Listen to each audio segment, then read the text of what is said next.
Il y a des blessures qui saignent là où personne ne peut les voir, des lésions si profondes qu'elles remodèlent l'architecture même d'une âme. Et Lady Eleanor Ashworth connaissait cette vérité avec une intimité qu'elle aurait souhaité ne jamais avoir acquise. 6 mois s'étaient écoulés depuis la nuit qui l'avait brisée. Pourtant, elle pouvait encore en sentir la douleur fantôme, pouvait encore entendre les échos des rires et des halètements qui avaient accompagné sa destruction publique. Elle avait 22 ans et était rayonnante d'espoir en cette soirée de printemps, vêtue d'une soie rose pâle que sa mère avait consenti de grands sacrifices pour lui procurer, ses cheveux couleur de miel arrangés avec un art soigné, ses yeux gris brillants de la certitude innocente que son avenir allait se dérouler exactement comme elle l'avait toujours rêvé. Lord Reginald Blackwood avait été tout ce qu'une jeune dame de bonne naissance était éduquée à désirer. Beau de cette manière dorée et naturelle qui attirait tous les regards dans une salle de bal, héritier d'une fortune considérable, doté d'un charme facile et de promesses encore plus faciles. Leurs fiançailles avaient fait l'envie de la saison, une alliance parfaite de sa richesse et de sa lignée, son intelligence discrète, complétant son éclat social. Le bal de fiançailles s'était tenu dans l'hôtel particulier de sa famille à Londres, 300 bougies flamboyant dans des lustres de cristal, la crème de la société réunie pour célébrer ce que tout le monde déclarait être le mariage de l'année. Eleanor avait flotté tout au long de la soirée sur un nuage de bulles de champagne et de regards tendres, si certaine de son bonheur qu'elle n'avait pas remarqué la crispation autour de la bouche de Reginald, les conférences chuchotées avec sa mère, la façon dont ses yeux avaient commencé à glisser au-delà d'elle plutôt que de se poser sur elle avec leur chaleur coutumière. Le moment de sa ruine arriva à 11 heures précises, lorsque Reginald l'avait conduite au centre de la piste de bal comme pour commencer la première valse en tant que couple officiellement fiancé, et avait au lieu de cela lâché sa main comme si son contact le brûlait. Sa voix porta avec une clarté théâtrale lorsqu'il annonça qu'il ne pouvait en bonne conscience se lier à une femme dont la famille l'avait si complètement trompé, dont les dettes de jeu et les investissements ratés du père les avaient réduits à une quasi-pauvreté, dont la dot n'existait que sur du papier désormais taché par les exigences des créanciers. Eleanor était restée figée alors que les murmures éclataient autour d'elle comme un feu de brousse, son visage se vidant de toute couleur, tandis que Reginald proclamait qu'il exigeait une épouse qui pourrait apporter quelque chose à un mariage au-delà d'un joli visage et d'un talent pour dissimuler la puanteur de la ruine financière. Elle se souvenait de la façon dont la pièce avait semblé basculer, de la façon dont le sanglot de sa mère avait percé la foule murmurante, de la façon dont son père avait vieilli de 10 ans en l'espace de 10 secondes. Elle se souvenait aussi du moment exact où Reginald s'était détourné d'elle avec un geste dédaigneux des doigts, se dirigeant déjà vers mademoiselle Prudence Hartley, dont la fortune dans le transport maritime de son père pouvait masquer n'importe quelle absence de beauté ou d'esprit. Ce dont Eleanor ne se souvenait pas, c'était comment elle avait réussi à passer du centre de cette salle de bal à la sécurité de leur voiture, bien que sa sœur Charlotte lui ait dit plus tard qu'elle avait marché le dos droit et le menton levé, refusant de donner aux vautours assemblés la satisfaction de la voir s'effondrer. La dignité qui l'avait soutenue en ce terrible moment était devenue son armure au cours des mois suivants, mais en dessous, Lady Eleanor Ashworth avait tranquillement accepté que sa vie telle qu'elle l'avait imaginée était terminée, et que quelque chose de bien plus froid et plus pratique devrait prendre sa place. Le domaine familial des vicomtes Ashworth avait autrefois été un lieu d'une beauté gracieuse, ses murs de pierre couleur de miel abritant des générations de bonheur tranquille, ses jardins un témoignage d'un entretien soigné et de ressources abondantes. Maintenant, 6 mois après la disgrâce d'Eleanor, Ashworth Manor semblait avoir absorbé le malheur de la famille jusqu'à la moelle, la pierre devenue terne par négligence, les jardins envahis par la végétation et mélancoliques, les fenêtres autrefois brillantes, obscurcies par la crasse accumulée des domestiques renvoyés, faute d'argent pour les payer. Éléanore se déplaçait dans la maisonnée diminuée comme un fantôme de son ancien moi, gérant ce qui restait du personnel avec une douce efficacité, étirant chaque sou jusqu'à ce qu'il crie grâce, regardant les cheveux de sa mère devenir gris et la santé de son père s'effondrer sous le poids de la honte et de l'inquiétude. Le vicomte s'était alité 3 mois auparavant, son cœur affaibli par le stress et son esprit brisé par la conscience que ses échecs aux tables de jeu et sa confiance insensée dans un projet d'investissement malhonnête avaient détruit non seulement ses propres perspectives, mais aussi celles de ses filles. Éléanore s'asseyait avec lui chaque après-midi, lui lisant à haute voix ses histoires préférées, feignant de ne pas remarquer quand il tournait son visage vers le mur pour cacher ses larmes. Sa mère, Lady Ashworth, maintenait une façade de normalité fragile qui se fissurait un peu plus chaque jour, ses mains tremblant en versant un thé qui devenait de plus en plus faible à mesure que leurs réserves diminuaient, sa conversation résolument joyeuse même lorsque les créanciers frappaient à la porte avec une fréquence croissante. Charlotte, la sœur cadette d'Éléanore, âgée de 19 ans, avait vu ses propres modestes perspectives se flétrir à la suite du scandale, car quelle famille respectable s'allierait maintenant aux Ashworth, alors que leur ruine financière était de notoriété publique et que leur fille aînée avait été si publiquement étiquetée comme une chasseuse de dot qui avait tenté de piéger un gentleman réticent. Éléanore avait pris sa décision dans les heures calmes d'une nuit sans sommeil, en fixant le plafond taché d'humidité de sa chambre d'enfant, tandis que le vent d'automne faisait vibrer les vitres mal ajustées. Elle chercherait un poste de gouvernante, car elle était bien éduquée et possédait les talents attendus de la fille d'un gentleman, et sûrement une famille dans un comté lointain serait prête à ignorer le scandale en échange d'une instruction compétente pour leurs enfants. Le salaire serait modeste, mais il aiderait, et plus important encore, son absence de la maison signifierait une bouche de moins à nourrir, un rappel de moins désespoir qui avait été si complètement anéanti. Elle avait déjà commencé à rédiger des lettres de demande, sa plume se déplaçant sur le papier avec une fermeté pragmatique, tandis qu'une partie d'elle-même pleurait en silence la vie qu'elle n'aurait jamais, le mari, les enfants, son propre foyer, la simple dignité d'être aimée et choisie.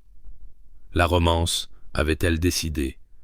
était un luxe auquel elle ne pouvait plus se permettre de croire, un conte de fées raconté aux jeunes filles qui n'avaient pas encore appris que le monde valorisait bien plus la dot d'une femme que son cœur.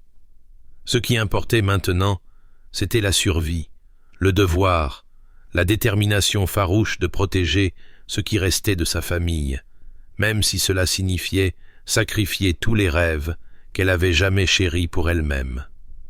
Éléanore Ashworth avait appris à être pratique, et le pragmatisme ne laissait aucune place à l'espoir. La voiture qui apparut dans l'allée envahie par la végétation d'Ashworth Manor par un après-midi gris d'octobre était si magnifique qu'Éléanore crut d'abord qu'elle devait rêver, car aucun véhicule d'une dépense et d'une élégance aussi évidente n'avait honoré leur propriété depuis de nombreux mois, et certainement aucun ne portait un blason qui fit haleter sa mère et fit bégayer son propre cœur d'une alarme confuse. Le duc de Thornwood était un nom prononcé à voix basse dans toute l'Angleterre, une figure d'une richesse et d'une influence si immense qu'il semblait moins un homme qu'une force de la nature, et l'idée qu'il puisse avoir affaire à la famille Ashworth, déshonorée et diminuée, était si improbable qu'Éléanore se demanda si peut-être il ne s'était pas simplement égaré et avait besoin d'indications pour une destination plus grandiose.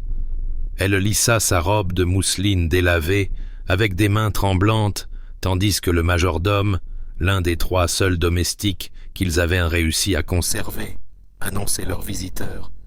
Et elle se leva de sa couture pour se tenir à côté de sa mère dans le salon miteux, qui avait autrefois été leur fierté et servait maintenant de rappel constant de tout ce qu'ils avaient perdu.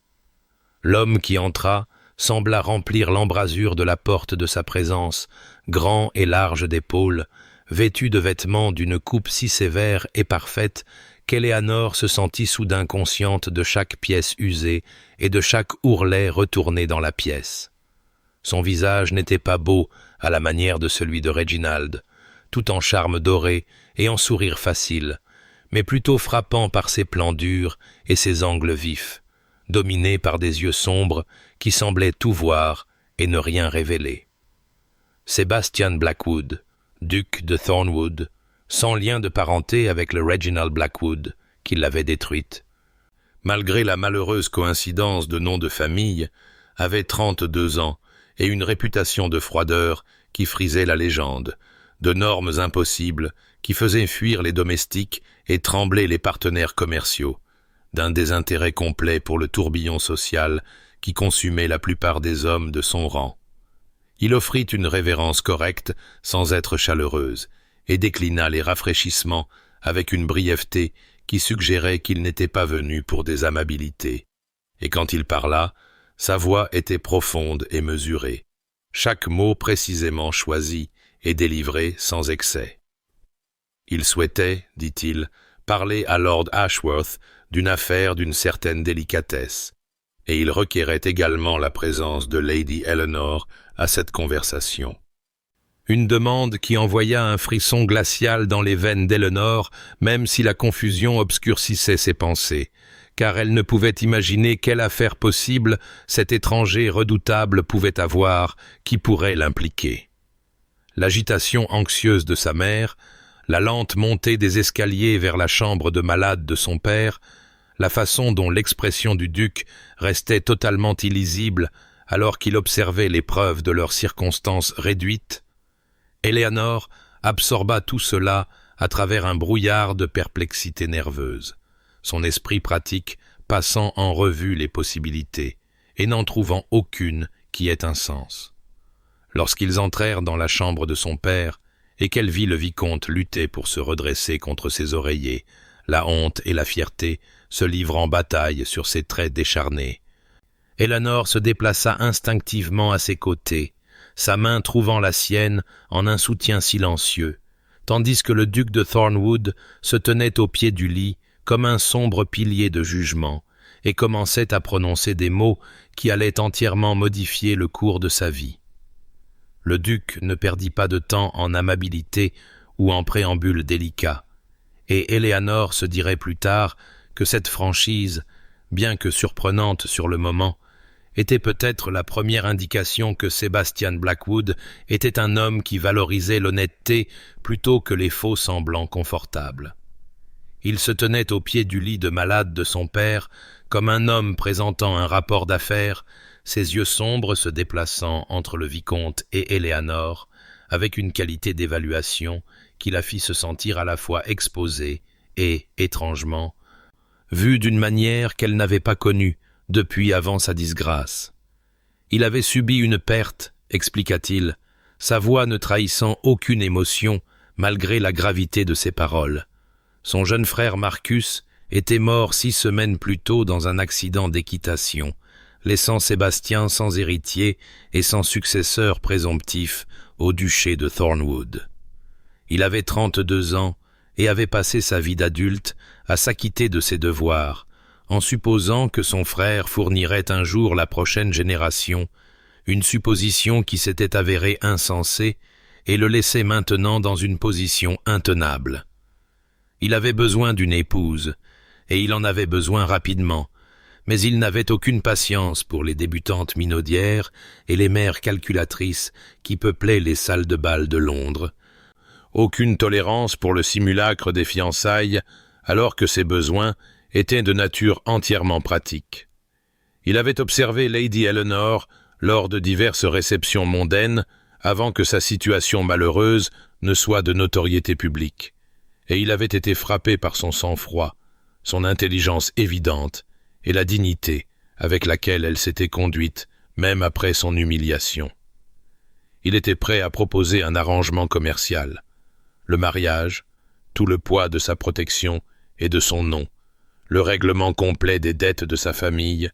une allocation généreuse pour ses parents et une dot pour sa sœur, et toute la sécurité qui accompagnait le fait de devenir la duchesse de Thornwood.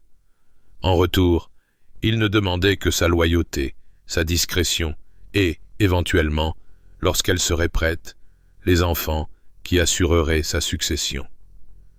Il ne prétendait pas offrir l'amour ou un attachement romantique, car il n'était pas, admit-il, avec une franchise presque rafraîchissante, un homme porté aux émotions tendres ou aux jolis discours. Éléonore écouta cette proposition extraordinaire avec une sensation d'irréalité l'envahissant, comme si elle était sortie de sa vie difficile pour entrer dans un rêve étrange où des ducs apparaissaient au chevet des malades pour offrir le salut sans exiger la monnaie du cœur. Elle regarda le visage de son père, vit l'espoir désespéré vaciller sous la honte, pensa aux mains tremblantes de sa mère et aux perspectives assombries de sa sœur, et sentit quelque chose en elle changer et se réorganiser. Ce n'était pas le mariage dont elle avait autrefois rêvé, pas le mariage d'amour qu'elle croyait l'attendre avant que la cruauté de Reginald ne lui ait appris la vraie valeur que la société accordait à une femme sans fortune, mais c'était une réponse à des prières qu'elle avait à peine osé murmurer. Le duc l'observa considérer son offre avec ses yeux sombres et impénétrables, patient dans sa certitude, et quand il demanda si elle avait besoin de temps pour réfléchir, Éléonore s'entendit demander une nuit pour y penser, bien qu'une partie pratique d'elle-même sût déjà quelle serait sa réponse. Le même pragmatisme qui l'avait préparée à devenir gouvernante reconnaissait maintenant que cet arrangement froid offrait plus d'espoir que n'importe quelle autre alternative qu'elle avait imaginée. La nuit qui suivit la proposition extraordinaire du duc fut la plus longue de la vie d'Éléonore. Passée à arpenter le tapis usé de sa petite chambre, tandis que son esprit retournait chaque facette de l'arrangement qu'il avait offert, l'examinant à la recherche de cruautés cachées ou d'attentes impossibles, et ne trouvant à la place que la pure fonctionnalité d'un homme qui savait précisément ce qu'il voulait et ne voyait aucune raison d'habiller la nécessité d'un déguisement romantique. Au moment où la pâle lumière de l'aube se glissa par sa fenêtre, Éléonore avait pris sa décision, et lorsqu'elle descendit au salon où Sebastian Blackwood attendait avec la même patience implacable qu'il avait montrée la veille, elle prononça son acceptation d'une voix ferme qui ne trahissait rien des émotions complexes qui bouillonnaient sous son extérieur composé. Les semaines qui suivirent se déroulèrent dans un tourbillon d'activités qui semblait presque onirique dans son efficacité. Des notaires arrivant avec des documents qui lui donnaient le vertige, les dettes de sa famille se dissolvant comme si elles n'avaient jamais existé, le teint de son père s'améliorant de jour en jour à mesure que le poids de la ruine financière se levait de ses épaules, sa mère pleurant de gratitude qu'elle ne pouvait contenir, sa sœur regardant Éléonore avec quelque chose qui approchait de l'admiration. Le mariage lui-même eut lieu exactement 3 semaines après la proposition du duc, dans une petite chapelle du domaine de Thornwood, avec seulement sa famille immédiate et une poignée des plus hauts collaborateurs de Sébastien présents. Une affaire élégante dépouillée du spectacle excessif qui avait caractérisé ses premières fiançailles et d'autant plus significative par sa dignité tranquille.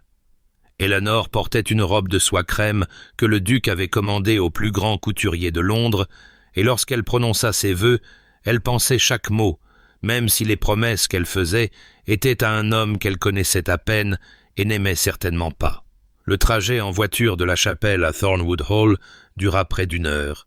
et Éléonore passa une grande partie de ce temps à jeter des regards furtifs sur l'homme qui était maintenant son mari, cherchant dans son profil sévère un indice de ce que leur vie commune pourrait réserver, tandis que leur conversation restait guindée et formelle, abordant des questions pratiques comme les arrangements domestiques et le confort de ses parents dans la maison douairière qu'il avait arrangée pour eux. Lorsque la voiture atteignit enfin la dernière colline et que Thornwood Hall apparut, Eleanor sentit son souffle se couper, car le domaine était magnifique, d'une manière qui frisait l'intimidant. Un vaste édifice de pierre aux proportions parfaites, entouré de terrains manucurés qui s'étendaient à perte de vue, beau et imposant et totalement dépourvu de chaleur, un peu comme son maître. Le personnel s'était rassemblé dans le grand hall d'entrée pour accueillir leur nouvelle duchesse, leur visage soigneusement neutre alors qu'ils évaluaient la femme que leur redoutable employeur avait choisie, et Eleanor sentit chaque regard curieux comme un poids sur ses épaules alors qu'on la conduisait à travers des couloirs qui semblaient s'étirer sans fin, devant des pièces remplies de meubles inestimables et d'une perfection froide. Les appartements qu'on lui montra étaient luxueux, au-delà de tout ce qu'elle avait connu, décorés dans des tons doux de bleu et de crème qui parlaient de dépenses et de goût, reliés aux appartements du duc par une porte qu'elle nota être fermement fermée, un rappel physique de la nature commerciale de leur arrangement. Cette première nuit, seule dans son magnifique nouveau lit dans sa magnifique nouvelle maison, Eleanor fixa le baldaquin de soie au-dessus d'elle et se demanda à quoi elle avait vraiment consenti, ce mariage sans amour avec un homme de glace et de pierre, et si la sécurité qu'elle avait achetée pour sa famille vaudrait le prix des espoirs restants de son cœur.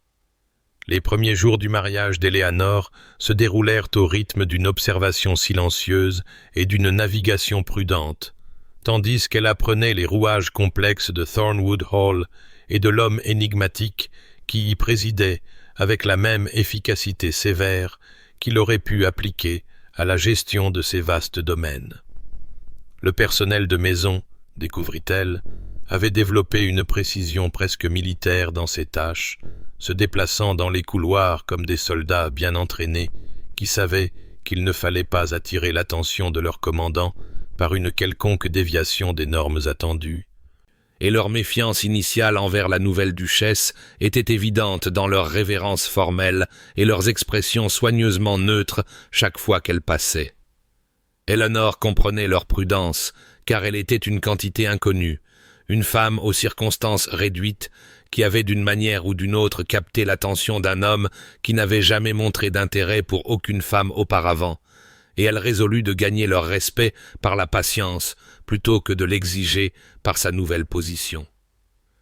Madame Pemberton, la redoutable gouvernante qui gérait Thornwood Hall depuis près de 2 décennies, fut la première à se dégeler, ses yeux vifs s'adoucissant légèrement lorsqu'elle observa Eleanor remercier une jeune femme de chambre par son nom pour avoir apporté des fleurs fraîches dans ses appartements. Une petite courtoisie que les précédents occupants du manoir n'avaient apparemment jamais pensé à faire. Leurs conversations commencèrent par des discussions purement pratiques sur les questions domestiques, mais s'étendirent progressivement pour inclure des observations sur l'histoire du domaine, ses traditions et, ce qui était le plus précieux pour Eleanor, les habitudes et les préférences de son maître. C'est grâce aux indices prudents de Madame Pemberton qu'Eleanor apprit les routines rigides de Sébastien. Ses promenades matinales à cheval, précisément à 7 heures, quel que soit le temps, sa préférence pour un silence absolu pendant le petit déjeuner, pendant qu'il examinait sa correspondance, son habitude de se retirer dans son bureau immédiatement après le dîner et d'y rester jusqu'à bien après minuit. Leurs dîners ensemble étaient des exercices d'une formalité exquise, avec Sébastien assis à une extrémité de la table à manger incroyablement longue et Eleanor à l'autre, leur conversation polie sur le temps et les affaires du domaine résonnant dans la pièce caverneuse, tandis que les valets de pied se déplaçaient silencieusement entre eux, et Eleanor avait souvent l'impression de dîner avec un portrait plutôt qu'avec un homme vivant. Pourtant, elle commença à remarquer de petites choses qui compliquaient l'image d'efficacité froide que Sébastien présentait au monde, des détails qui suggéraient des profondeurs qu'il s'efforçait de dissimuler à l'observation occasionnelle. Il y avait la façon dont ces chiens de chasse, 3 magnifiques setters nommés d'après des philosophes grecs, était autorisé à dormir sur des meubles interdits quand il pensait que personne ne regardait, et comment son expression sévère s'adoucissait presque imperceptiblement lorsqu'il pressait leur tête contre son genou. Il y avait la façon dont il demandait une deuxième portion de la tarte aux pommes de la cuisinière, tout en conservant une expression d'indifférence totale, comme si le plaisir ne signifiait rien pour lui,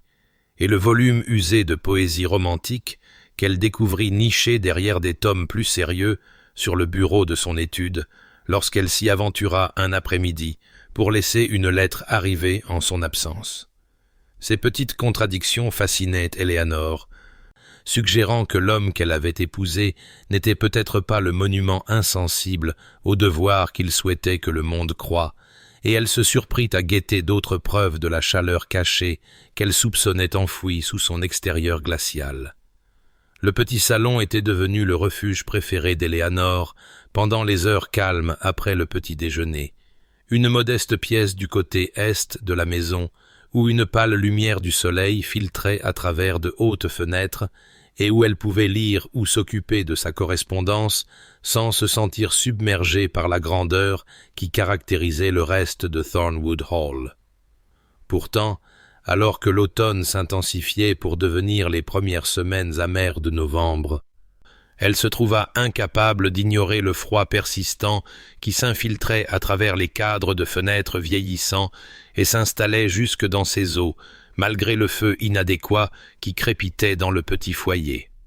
Elle n'en parla à personne, habituée comme elle l'était devenue, pendant les années de déclin financier de sa famille, à endurer l'inconfort sans se plaindre, et s'enveloppa simplement plus étroitement dans son châle,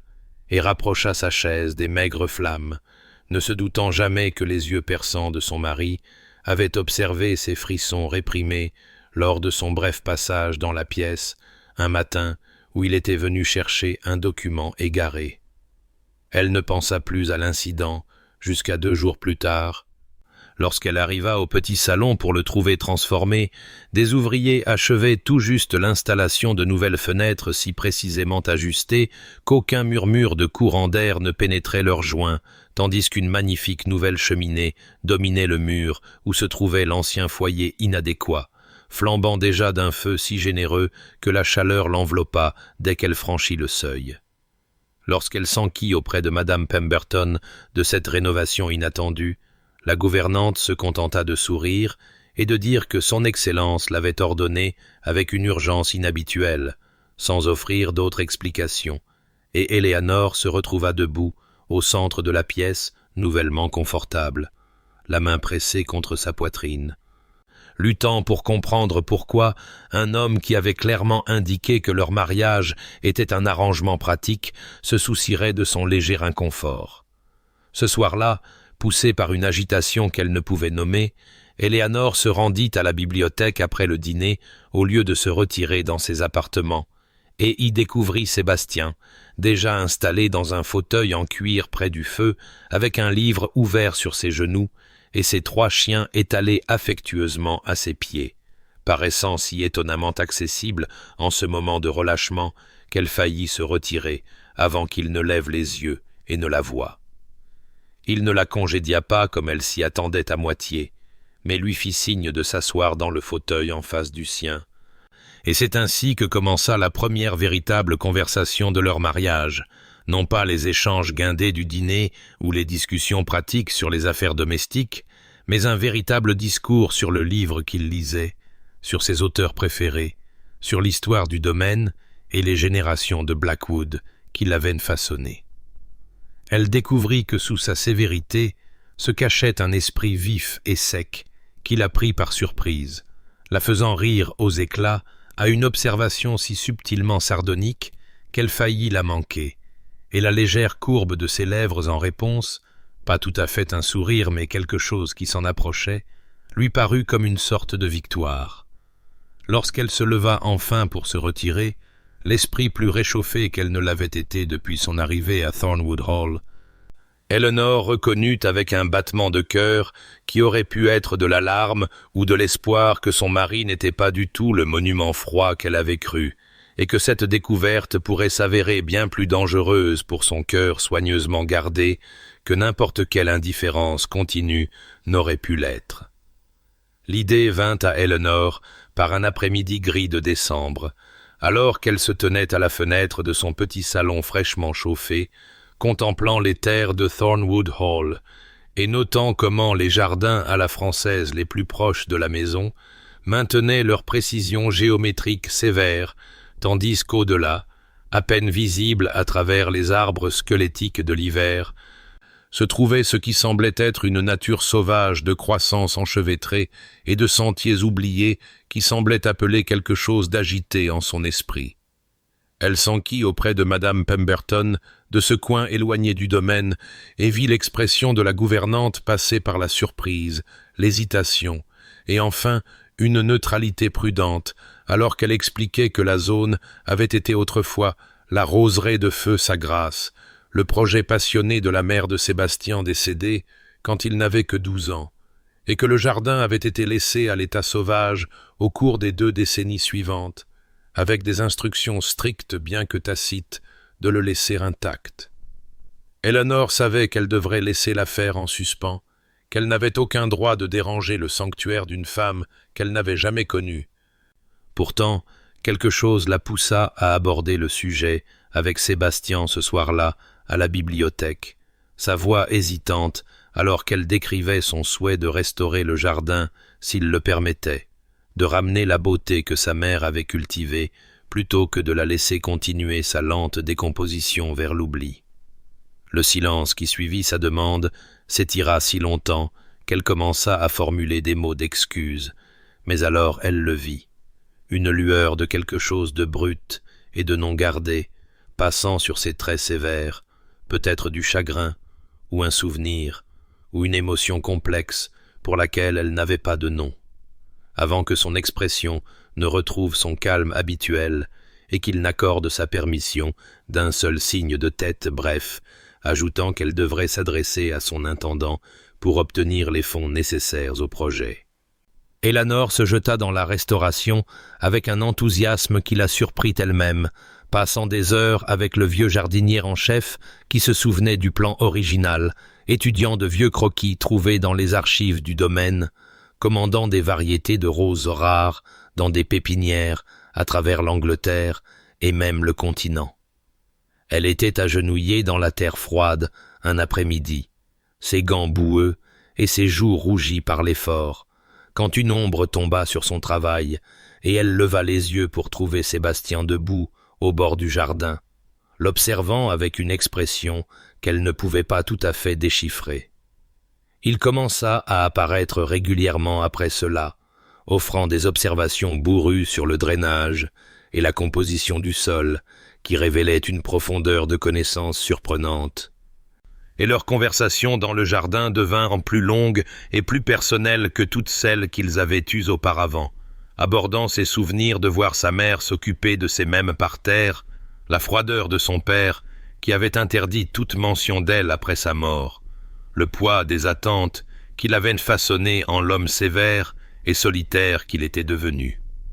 Eleanor écoutait, le cœur serré pour le garçon solitaire qu'il avait été, et lorsqu'elle tendit la main un après-midi pour brosser la terre de sa manche, un geste inconscient d'intimité qui les surprit tous les deux,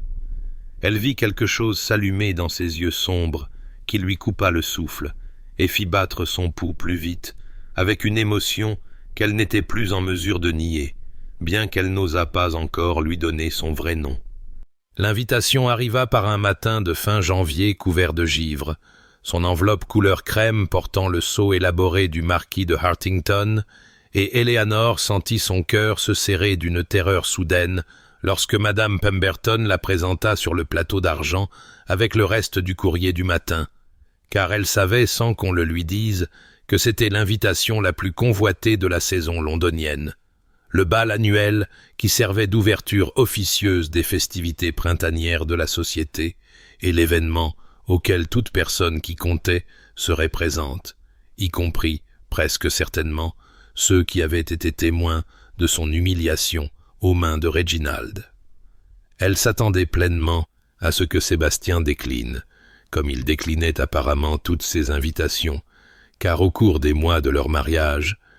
elle ne l'avait jamais vu assister à une quelconque fonction sociale au-delà des obligations occasionnelles exigées par sa position au Parlement. Ainsi, lorsqu'il annonça au dîner ce soir-là, avec l'air désinvolte d'un homme commentant la météo, qu'ils assisteraient au bal des Hartington et qu'elle devrait se préparer en conséquence, Eleanor sentit le sang quitter son visage et sa fourchette heurter son assiette avec une perte de sang-froid inhabituelle. Elle ouvrit la bouche pour protester, pour expliquer qu'elle ne pouvait absolument pas affronter la société, que les chuchotements et les regards seraient insupportables, mais quelque chose dans son regard constant arrêta ses mots avant qu'ils ne puissent se former. Et elle réalisa, avec un étrange battement sous ses côtes, qu'il n'entendait pas cela comme une punition, mais comme une reconquête, une déclaration publique que la duchesse d'Ashworth ne se cacherait pas de honte devant ceux qui s'étaient délectés de sa chute. Les semaines suivantes passèrent dans un tourbillon d'activités qui laissa Eleanor essoufflée, alors que Sébastien convoquait la couturière la plus recherchée de Londres à Thornwood Hall, un honneur inouï qui fit vibrer la maisonnée de spéculation, et commanda une garde-robe entière de robes si exquises qu'Eleanor pouvait à peine croire qu'elles lui étaient destinées. Des soies et des satins, aux tons de bijoux riches, des broderies délicates, qui devaient avoir nécessité d'innombrables heures de travail minutieux, des modèles élégants plutôt qu'ostentatoires, choisis avec un goût et une retenue qui témoignaient d'une véritable réflexion plutôt que d'une simple dépense de richesse. Le soir précédant leur départ pour Londres, Sébastien demanda sa présence dans son bureau, et lorsqu'elle arriva, elle le trouva debout devant le feu, avec une boîte en velours dans les mains et une expression sur son visage qu'elle n'avait jamais vue auparavant, quelque chose de presque vulnérable sous sa réserve habituelle. Lorsqu'il ouvrit la boîte pour révéler un collier de saphir d'une beauté si à couper le souffle qu'elle en eut le souffle coupé, la grande pierre centrale entourée de diamants qui captaient la lumière du feu comme des étoiles capturées, il lui dit de sa voix basse et mesurée qu'il avait appartenu à sa grand-mère et qu'il était juste qu'il appartienne maintenant à la duchesse d'Ashworth. Les mains d'Eleanor tremblèrent en touchant les pierres froides, la compréhension l'inondant alors qu'elle reconnaissait que ce n'était pas simplement un cadeau, mais une déclaration, une affirmation de sa légitimité qu'il voulait que le monde entier voie. Et lorsqu'elle leva les yeux vers lui, avec des larmes menaçant de couler de ses yeux, elle vit quelque chose vaciller dans son regard sombre qui lui coupa le souffle et fit battre son cœur d'une émotion qu'elle ne pouvait plus prétendre être de la simple gratitude. La salle de bal des Hartington flamboyait sous la lumière d'un millier de bougies se reflétant dans les lustres de cristal et les miroirs dorés, et Eleanor sentit le poids de chaque regard curieux sur elle, alors qu'elle descendait le grand escalier au bras de Sébastien. Sa robe de soie bleu nuit murmurant contre les marches de marbre, et le saphir à sa gorge captant la lumière à chaque respiration mesurée qu'elle se forçait à prendre, se rappelant qu'elle n'était plus la fille déshonorée d'un vicomte ruiné, mais la duchesse d'Ashworth, épouse de l'un des hommes les plus puissants d'Angleterre, et qu'elle ne se recroquevillerait pas devant les mêmes personnes qui s'étaient autrefois délectées de son humiliation. Les chuchotements commencèrent immédiatement, se propageant parmi les invités assemblés comme le vent dans le blé d'été, et Eleanor pouvait les sentir même quand elle ne pouvait pas entendre les mots précis, les regards de côté, les éventails levés pour dissimuler des lèvres en mouvement.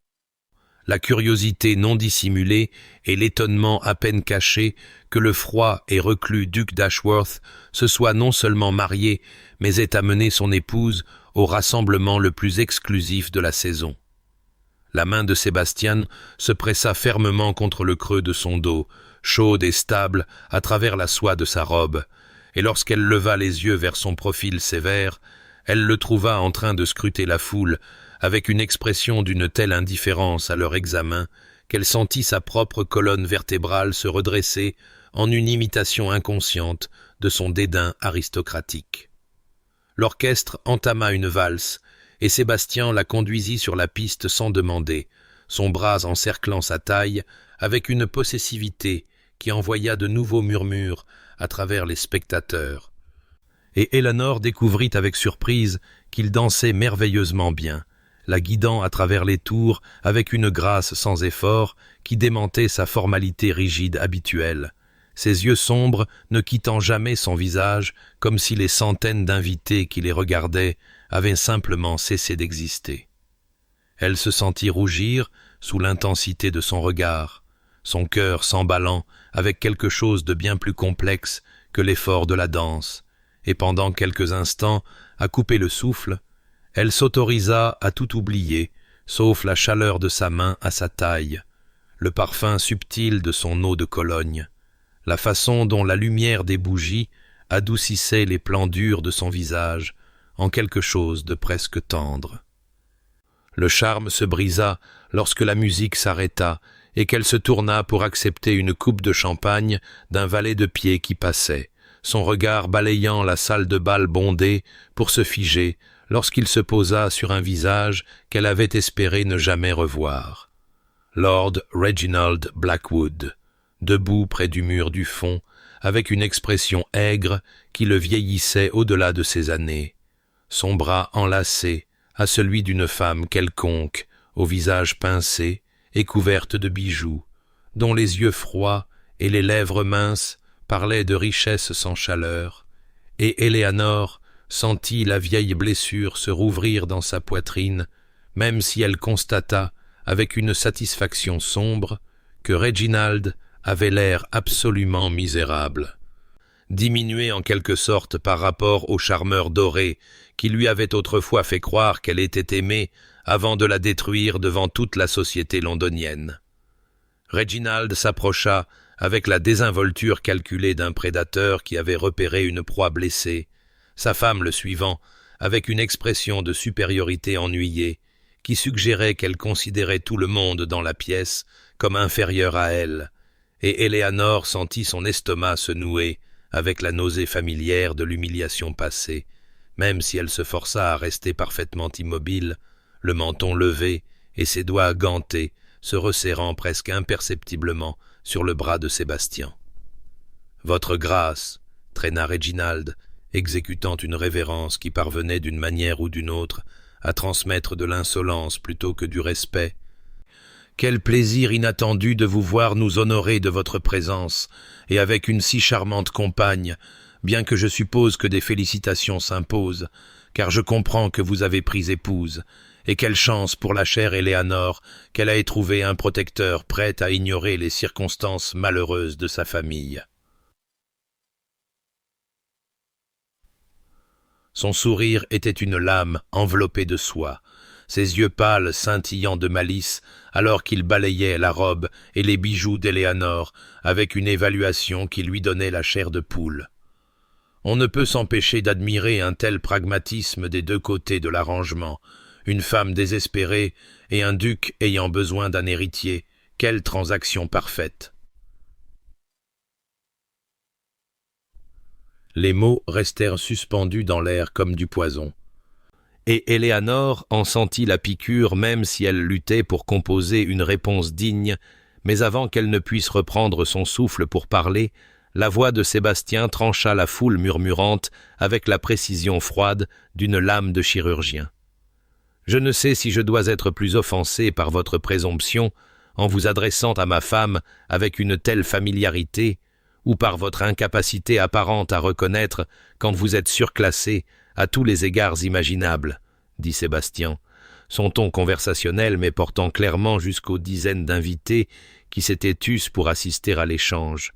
Et Eleanor vit le visage de Reginald se vider de sa couleur, alors que tout le poids du mécontentement du duc d'Ashworth s'abattait sur lui comme une force physique. « Lady Eleanor m'a fait l'honneur d'accepter ma demande en mariage. » Une décision qui a nécessité un courage considérable, étant donné qu'elle avait toutes les raisons de se méfier de l'institution du mariage, après avoir été si publiquement trahie par un homme dont le caractère s'est avéré aussi pauvre que son jugement. Les yeux sombres de Sébastien balayèrent Reginald avec une expression d'un mépris si cinglant que plusieurs invités à proximité firent involontairement un pas en arrière, et ces mots suivants tombèrent comme des coups de marteau dans la salle de bal, désormais complètement silencieuse. Votre rejet d'elle n'a rien révélé de sa valeur et tout de la vôtre. Vous êtes un homme qui ne mesure la valeur qu'en pièces de monnaie, incapable de reconnaître la grâce et l'intelligence véritable quand elles se tenaient devant vous. Et tout gentleman de vrai discernement s'estimerait chanceux, au-delà de toute mesure, d'avoir la main et le cœur d'Éléanore. Il fit une pause, laissant son regard dériver brièvement vers la femme de Reginald, dont l'expression pincée était devenue encore plus aigre, avant de revenir au visage cendré de Reginald. Je vous suggère de retourner dans votre propre coin de la pièce et de réfléchir à la vie que vos choix mercenaires vous ont achetée. Et si jamais vous parlez à nouveau à ma femme ou d'elle avec autre chose que le profond respect qu'elle mérite, vous découvrirez que mon influence, s'étend considérablement plus loin que la fortune de votre femme, ne peut vous protéger.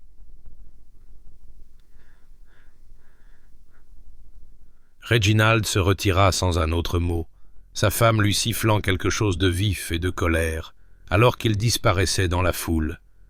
Et Éléanore se retrouva à trembler si violemment qu'elle craignit que ses jambes ne cèdent sous elle, submergée non par la honte, mais par quelque chose de bien plus puissant, une gratitude si immense qu'elle menaçait de briser les murs soigneux qu'elle avait construits autour de son cœur blessé, et quand elle leva les yeux vers le profil sévère de Sébastien, elle ne vit pas de la froideur, mais une fureur juste parfaitement maîtrisée, et elle comprit avec une clarté soudaine et dévastatrice que cet homme qui prétendait ne vouloir rien d'autre qu'un héritier venait de défendre son honneur devant toute la société, comme si elle était la chose la plus précieuse à ses yeux. Les roues de la voiture avaient à peine commencé leur rythme régulier sur les pavés qu'Éléanore sentit les larmes qu'elle avait si désespérément lutté pour contenir franchir enfin les murs de son sang-froid, glissant silencieusement sur ses joues dans l'obscurité de l'intérieur aux rideaux de velours, où seule la faible lueur des lampadaires qui passaient illuminait l'espace entre elle et Sébastien. Elle tourna son visage vers la fenêtre dans une vaine tentative de cacher sa faiblesse à l'homme qui venait de défendre son honneur avec une précision si dévastatrice qu'elle ne pouvait toujours pas tout à fait croire que la scène s'était réellement produite. Elle entendit le bruissement du tissu, sentit son mouvement à travers l'espace qui les séparait, puis un carré de lin fin apparut dans sa vision périphérique. Tenu dans sa main tendue, avec une douceur qui semblait en contradiction avec la fureur froide qu'il avait affichée quelques instants auparavant.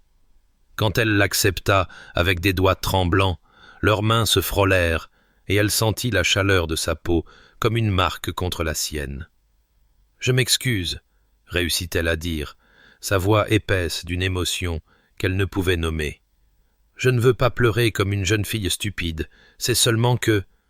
Mais elle ne put finir, ne trouvant pas de mots adéquats pour exprimer l'ampleur de ce qu'il avait fait, ce que signifiait pour son cœur affamé et blessé d'avoir été défendu si farouchement par un homme qu'elle croyait incapable d'une défense aussi passionnée. Sébastien resta silencieux un long moment, et quand il parla, sa voix avait perdu son tranchant. S'adoucissant en quelque chose qu'elle n'avait jamais entendu de lui auparavant, un ton presque incertain, alors qu'il disait « J'ai voulu lui dire ces choses depuis le moment où j'ai appris ce qu'il vous a fait, depuis que j'ai entendu les murmures pour la première fois et compris la profondeur de sa cruauté et votre courage à la supporter avec une telle dignité. La seule difficulté était de me retenir de dire bien pire. » Éléanore le regarda alors, vraiment, et dans les ombres changeantes de la voiture, elle ne vit pas le duc froid et redoutable qui avait proposé un mariage de convenance avec toute la chaleur d'une transaction commerciale, mais un homme dont les yeux sombres brûlaient d'une fureur protectrice en son nom, dont la mâchoire restait crispée par une colère qui n'était pas encore totalement dépensée. Et elle comprit avec une clarté soudaine et surprenante que Sebastian Blackwood se souciait bien plus qu'il ne s'était jamais permis de le révéler. « Vous ne me deviez aucune défense de ce genre, » murmura-t-elle, pressant son mouchoir contre ses joues. « Notre arrangement n'a jamais exigé. » Mais il la coupa avec un son d'impatience, presque de frustration, et sa main trouva la sienne dans l'obscurité, ses doigts s'entrelaçant avec les siens dans un geste si intime et inattendu que son souffle se coupa dans sa gorge. « Notre arrangement, dit-il, les mots lourds de quelque chose qu'elle n'osait pas nommer, n'a rien à voir avec ce que cet homme méritait d'entendre, et tout à voir avec... » Il s'arrêta, sembla lutter avec lui-même, et quand il continua, sa voix était rauque, presque réticente dans son honnêteté.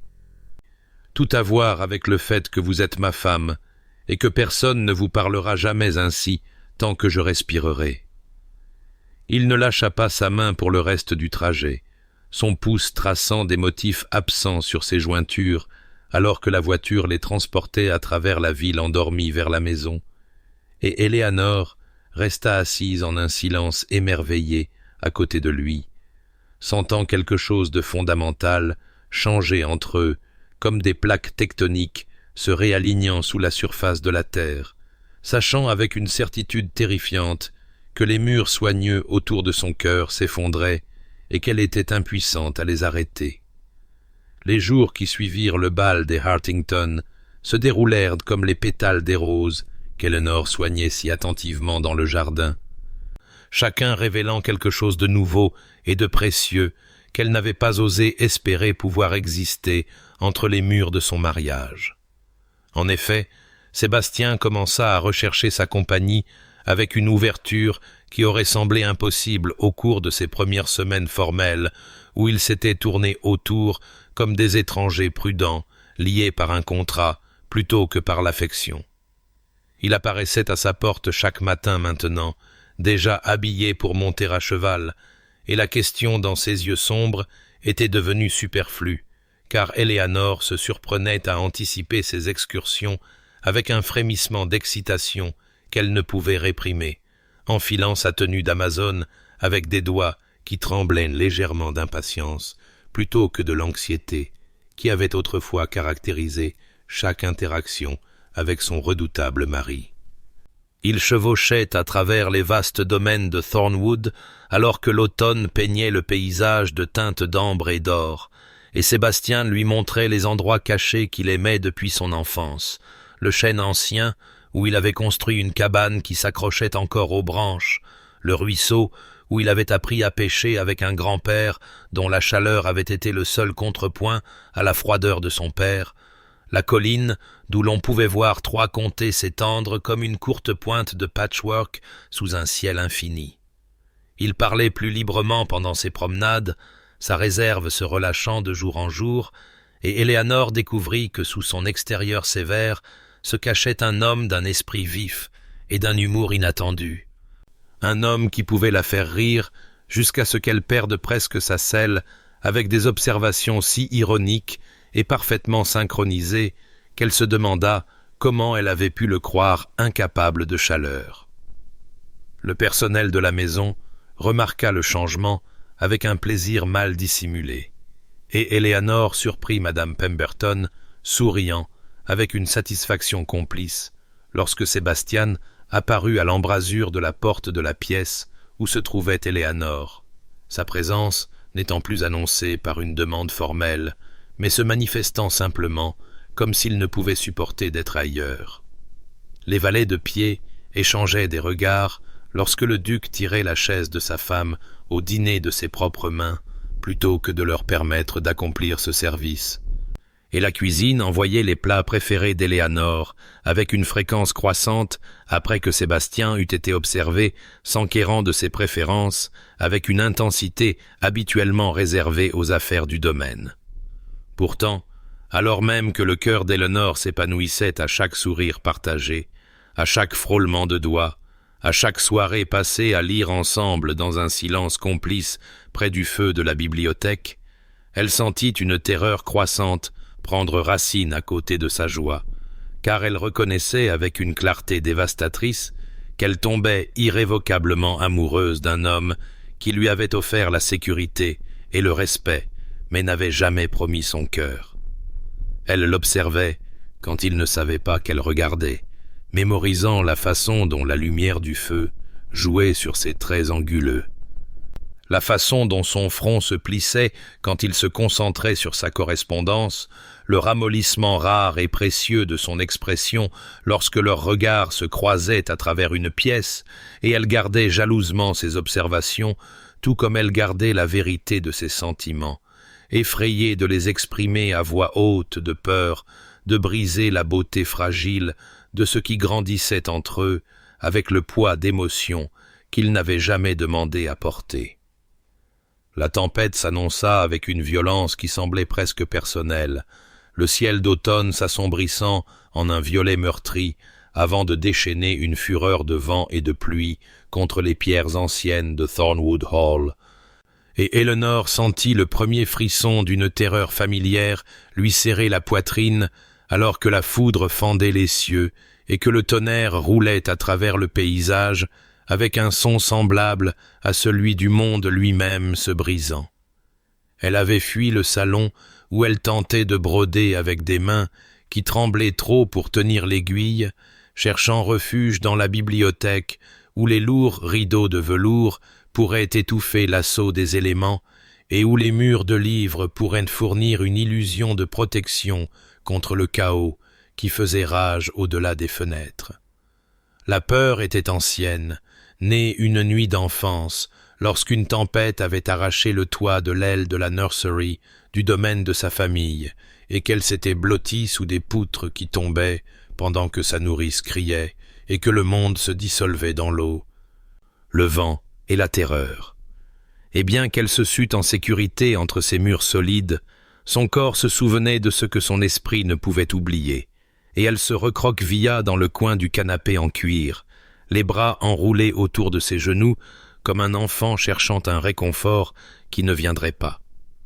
Elle n'entendit pas la porte s'ouvrir par-dessus le fracas du tonnerre, ne sut pas qu'elle n'était plus seule jusqu'à ce que la voix de Sébastien perce sa panique, vive d'inquiétude, alors qu'il prononçait son nom une, puis deux fois,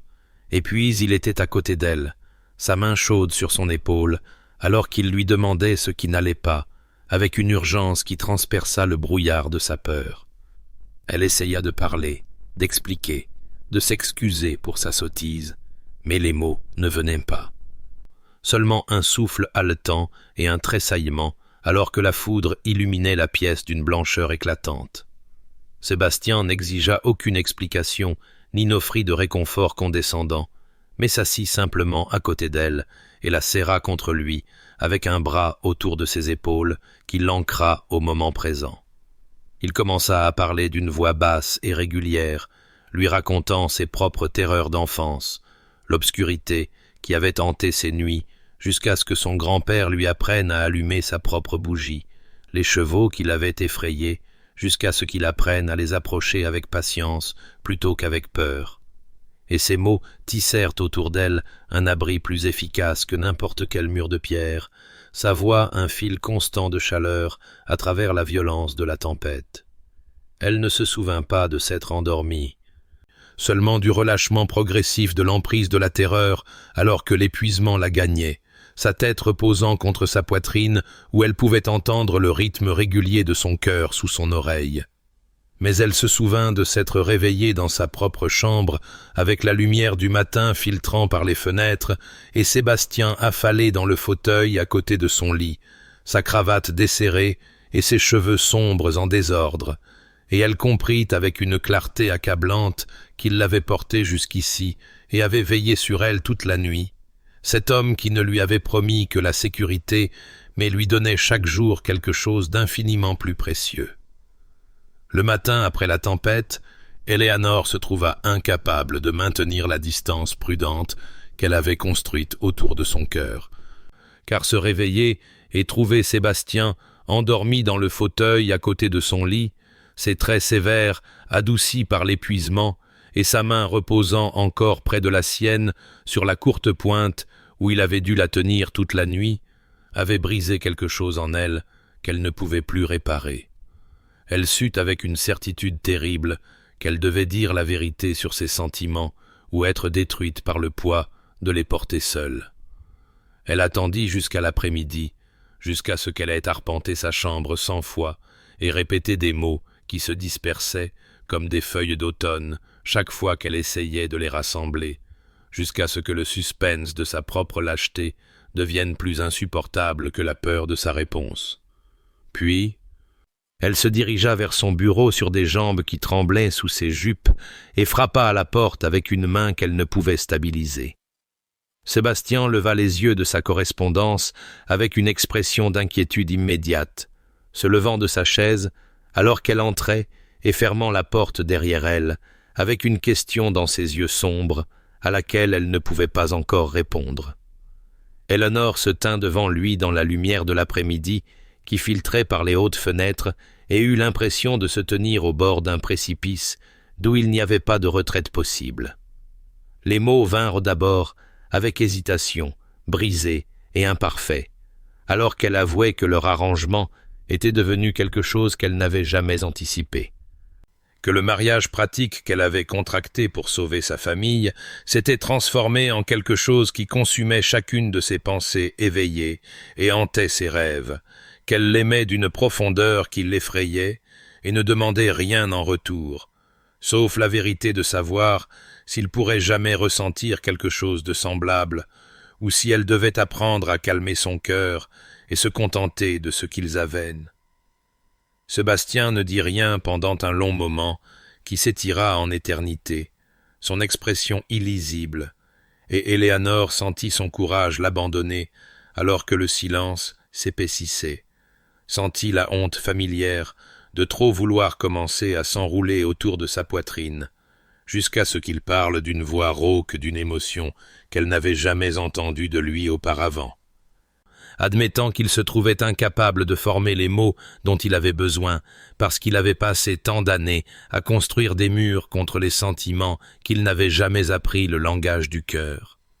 Mais alors, il s'approcha, assez près pour qu'elle puisse voir le pouls rapide à sa gorge,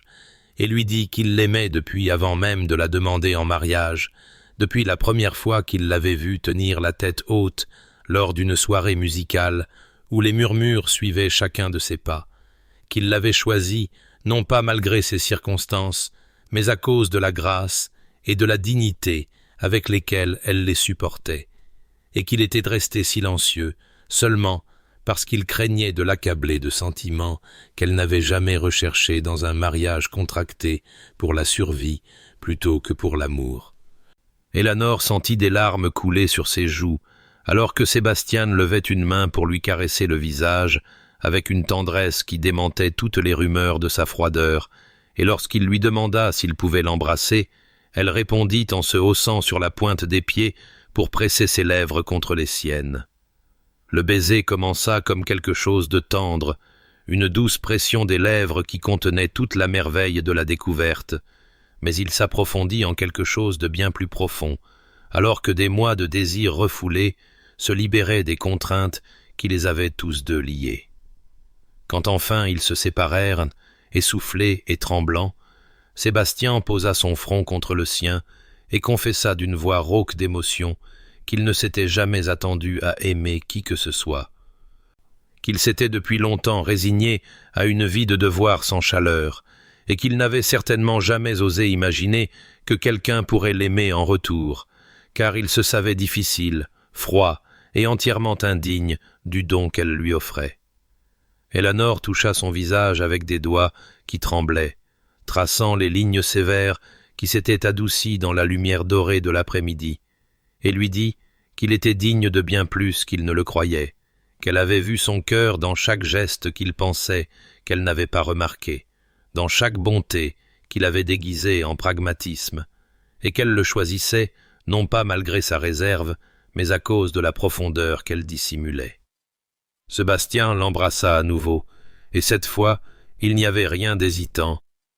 seulement la revendication féroce de quelque chose de précieux, enfin reconnu. Quand il se retira, ce fut pour prendre sa main et la conduire hors du bureau avec une question dans les yeux qui n'avait pas besoin de mots. Et Eleanor le suivit à travers les couloirs de Thornwood Hall jusqu'à la porte de ses appartements, où il s'arrêta et lui demanda, avec une intensité tranquille, si elle était certaine, si c'était ce qu'elle voulait, et elle répondit en ouvrant la porte elle-même et en l'attirant à l'intérieur. La pièce brillait à la lueur des bougies que les domestiques avaient allumées contre la soirée approchante, projetant des ombres chaudes sur les riches meubles et le grand lit qu'Eleanor n'avait jamais vu avant ce moment. Les mains de Sébastien tremblèrent alors qu'il défaisait les épingles de ses cheveux et les laissait tomber en vagues sur ses épaules, lui disant qu'elle était belle avec une révérence qui la fit y croire pour la première fois de sa vie. Leur nuit de noces arriva enfin, des mois après leur jour de mariage, et elle ne ressembla en rien à la consommation obéissante à laquelle Eleanor s'était autrefois préparée à endurer, mais à tout ce qui ressemblait à la communion sacrée qu'elle n'avait jamais osé imaginer. Car Sébastien la toucha comme si elle était précieuse au-delà de toute mesure, et murmura son nom comme une prière contre sa peau, et Eleanor découvrit que l'intimité née de l'amour transformait le physique en quelque chose de transcendant. Ensuite, ils restèrent enlacés dans des draps qui sentaient la lavande et quelque chose d'unique à lui, et Sébastien la serra contre sa poitrine comme s'il craignait qu'elle ne disparaisse s'il relâchait son étreinte. Et dans l'obscurité éclairée par les bougies, il fit des promesses, qu'il passerait sa vie à se prouver digne de son amour, qu'il ne lui donnerait jamais de raison de regretter de l'avoir choisi, qu'elle ne connaîtrait plus jamais la solitude et la peur qui avaient marqué sa vie avant son arrivée à Thornwood Hall. Et Eleanor fit ses propres promesses, scellant chacune d'elles par des baisers pressés sur sa gorge, sa mâchoire, le coin de sa bouche, qui se courbait en un sourire qu'elle commençait seulement à connaître.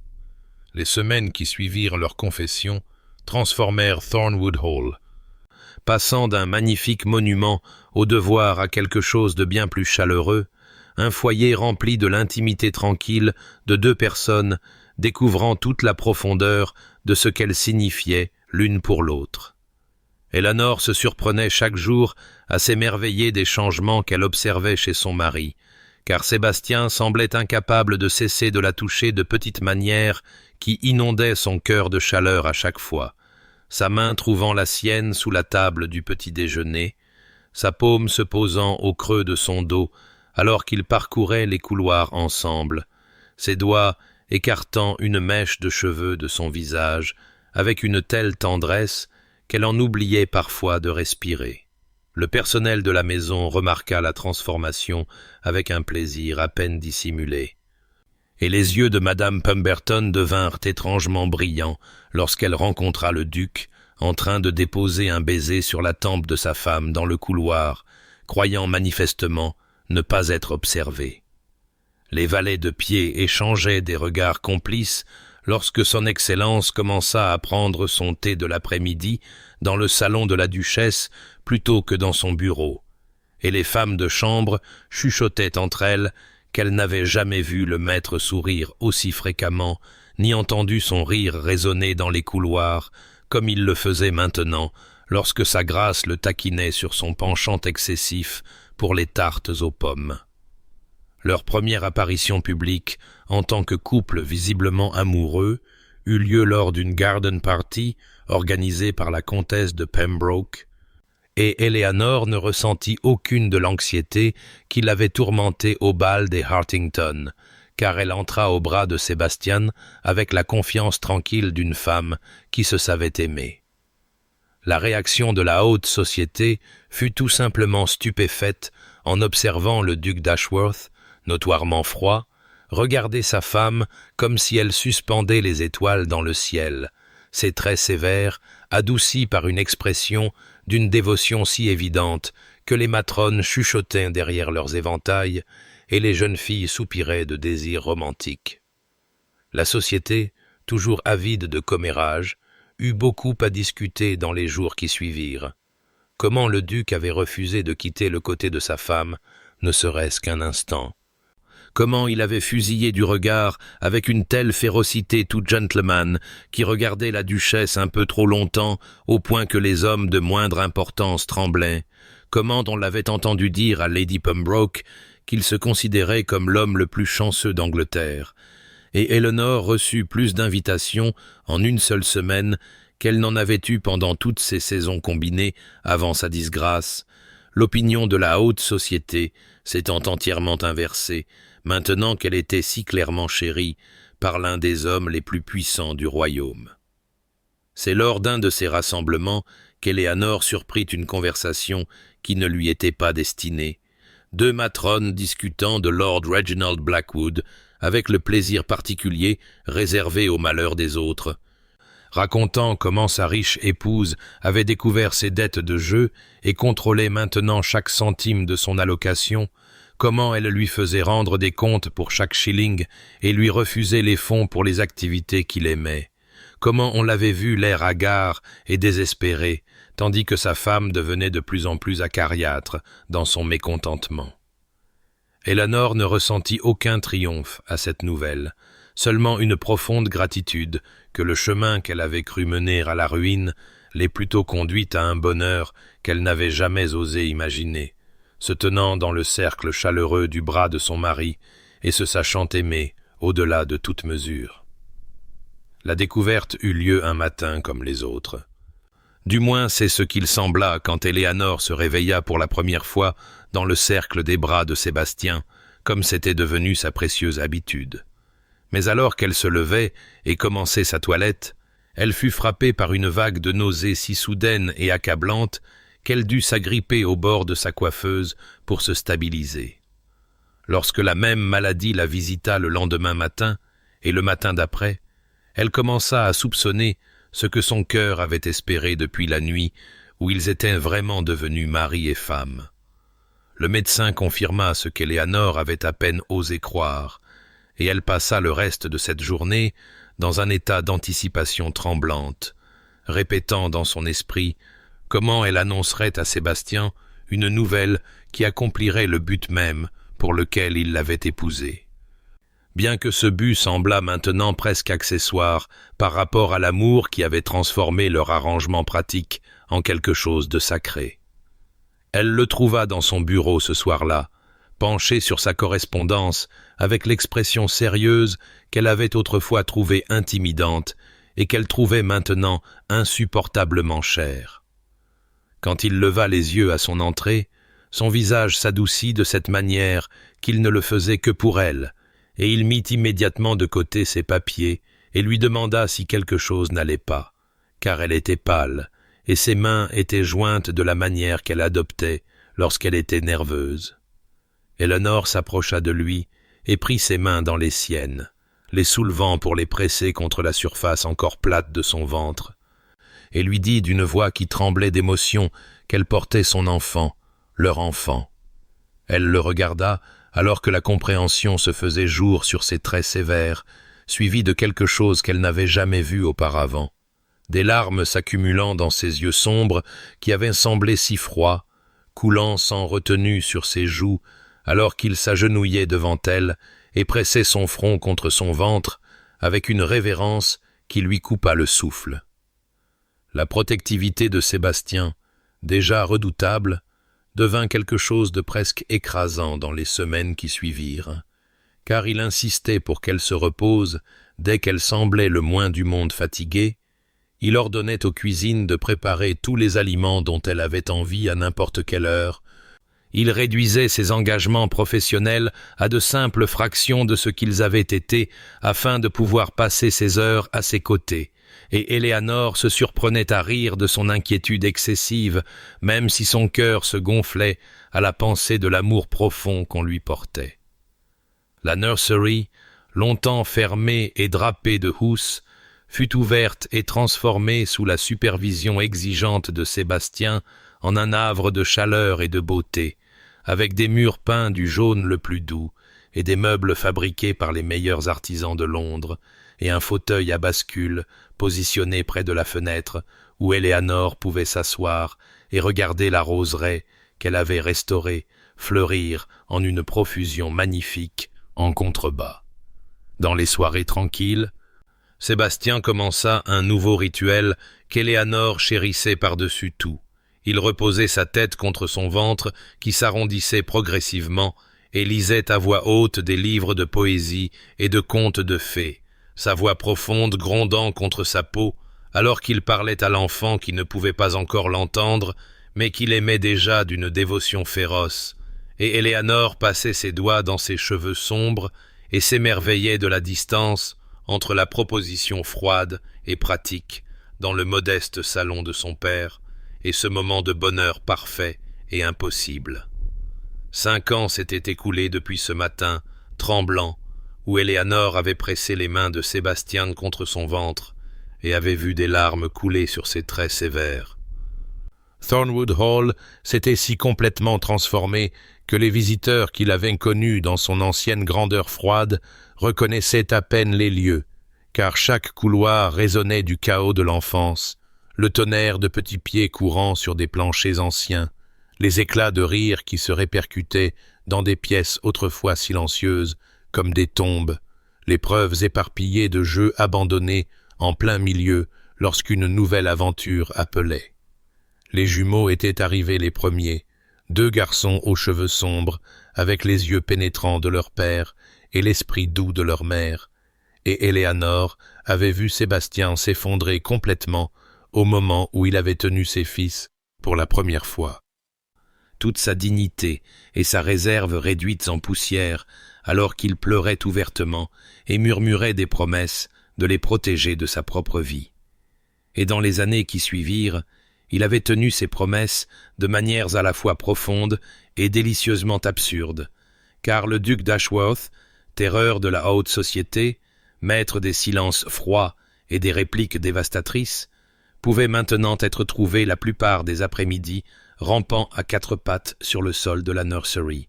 jouant le rôle d'un dragon redoutable à vaincre par 2 petits chevaliers armés d'épées en bois et d'une imagination sans bornes. Leur fille avait suivi 2 ans plus tard, un chérubin aux cheveux d'or, avec les yeux de sa mère et le menton têtu de son père. Et Sébastien avait déclaré quelques instants après sa naissance qu'aucun homme ne serait jamais digne de sa main, une proclamation qu'Éléanore trouvait infiniment amusante et avec laquelle elle était secrètement entièrement d'accord, car la petite Catherine avait enroulé son redoutable père autour de son petit doigt avec une efficacité qui laissait présager de futures conquêtes. Éléanore se tenait maintenant à l'entrée de la nursery, regardant son mari se soumettre à l'indignité de voir sa cravate utilisée comme des rênes, pendant que Catherine lui ordonnait d'être son poney, sa voix profonde émettant des hennissements ridicules qui faisaient éclater de rire les jumeaux. Et son cœur se gonflait d'un amour si vaste qu'elle craignait parfois qu'il ne la submerge entièrement. La roseraie fleurissait en contrebas dans une profusion magnifique. La restauration qu'Éléanore avait commencée dans ses premiers jours incertains de son mariage étant maintenant un chef-d'œuvre de couleurs et de parfums qui attirait les admirateurs de tout le comté. Ses parents vivaient confortablement dans la maison douairière restaurée, juste visible depuis les fenêtres de la bibliothèque, la santé de son père s'étant beaucoup améliorée maintenant que les soucis financiers ne tourmentaient plus son repos, sa mère ayant rajeuni avec la joie de petits-enfants à gâter. Sa sœur Margaret s'était mariée 3 ans auparavant, un gentleman aimable et prospère que Sébastien lui avait présenté lors d'une de leurs réceptions, un homme qui regardait Margaret de la même manière que Sébastien regardait Éléanore, et ils vivaient à moins d'1 heure de route avec leur propre famille grandissante. Le dîner de famille ce soir-là était une étude de chaos contrôlé et d'amour incontenable. Des enfants se tortillant sur des chaises trop grandes pour eux, Sébastien coupant la viande en petits morceaux avec la même attention concentrée qu'il accordait autrefois aux affaires de l'État, la mère d'Éléanore donnant en cachette des bonbons à des petits-enfants qui n'étaient absolument pas censés en avoir, son père racontant des histoires de sa propre jeunesse qui s'enjolivaient à chaque répétition. Et Éléanore regarda tout cela autour de la table, le bruit et le désordre, et les rires, et l'amour, et ce fut la femme la plus chanceuse qui ait jamais respiré. Les enfants avaient enfin été couchés, les histoires racontées, les prières murmurées et les petits fronts embrassés. Et Éléanore s'échappa du chaos chaleureux de la maison pour trouver du réconfort dans la roseraie, alors que le crépuscule s'épaississait autour d'elle, l'air lourd du parfum d'une centaine de fleurs que ses propres mains avaient ramenées à la vie en ces premiers jours incertains où elle ne savait pas encore qu'elle plantait non seulement des fleurs, mais les racines d'un bonheur qu'elle n'aurait jamais pu imaginer. Elle parcourut lentement les sentiers familiers, faisant glisser ses doigts sur des pétales encore chauds du soleil de l'après-midi, et s'autorisa à se souvenir de la femme qu'elle avait été 5 ans auparavant. Non, plus longtemps que cela, car il fallait remonter au tout début, à cette salle de bal où son cœur s'était brisé en 1000 morceaux sur le sol poli, tandis que les mots cruels de Reginald résonnaient contre les lustres et que la société observait son humiliation avec des yeux brillants et avides. Elle avait cru alors que sa vie était finie, que l'amour était un luxe qui lui était refusé, que le mieux qu'elle pouvait espérer était la survie avec sa dignité intacte, et elle s'était si entièrement, si magnifiquement trompée. Le bruit de pas sur le sentier de gravier ne la surprit pas, car elle connaissait sa démarche aussi bien que les battements de son propre cœur, et lorsque les bras de Sébastien l'entourèrent par derrière et que son menton se posa sur sa tête, elle se pencha contre lui avec l'aisance d'une longue intimité, d'une confiance construite à travers 1000 petits moments où ils s'étaient choisis l'un l'autre. Il lui demanda à quoi elle pensait, et elle lui dit la vérité, qu'elle pensait à quel point il était étrange et merveilleux que le pire moment de sa vie l'ait conduite inexorablement au meilleur, que le rejet de Reginald n'avait pas été une tragédie, mais un cadeau qu'elle avait été trop blessée pour reconnaître. Sébastien la tourna dans ses bras et lui prit le visage entre ses mains, et même après toutes ces années, après 3 enfants et d'innombrables nuits passées enlacées, il la regardait toujours comme si elle était un miracle qu'il ne pouvait pas tout à fait croire être sien. Il lui dit qu'il remerciait Dieu chaque jour pour le cœur superficiel et mercenaire de Reginald, car sans cela, elle ne serait peut-être jamais devenue sa femme. Son amour, sa raison même de respirer. Ils se tinrent ensemble dans la lumière déclinante, alors que les étoiles commençaient à apparaître au-dessus d'eux, et Éléanore comprit enfin la vérité qu'elle avait mis des années à apprendre, que l'amour n'était pas le coup de foudre auquel elle avait autrefois cru, pas la passion instantanée des poètes et des rêveurs, mais quelque chose de bien plus précieux et durable. C'était le choix fait quotidiennement, le respect gagné par les actes plutôt que par les mots, la confiance construite lentement comme une cathédrale, pierre par pierre, jusqu'à ce que quelque chose de magnifique se dresse là où il n'y avait autrefois qu'un terrain vide. Et à vous qui avez parcouru ce chemin aux côtés d'Éléanore, qui avez ressenti son chagrin, espéré son bonheur et célébré son triomphe, il y a une gratitude au-delà de ce que les mots peuvent exprimer, car les histoires ne sont rien sans ceux qui les reçoivent dans leur cœur. Et le souhait le plus profond que ce conte porte au monde est simplement celui-ci, que vous aussi puissiez trouver l'amour inattendu qui transforme les arrangements pratiques en dévotion passionnée, que vous puissiez connaître la joie d'être vraiment vu et chéri, et que vous puissiez découvrir, comme Éléanore, que le plus grand bonheur s'épanouit souvent dans le sol le plus improbable, planté par des mains que nous n'attendions jamais et nourri par un amour que nous n'avions jamais osé rêver pouvoir être le nôtre.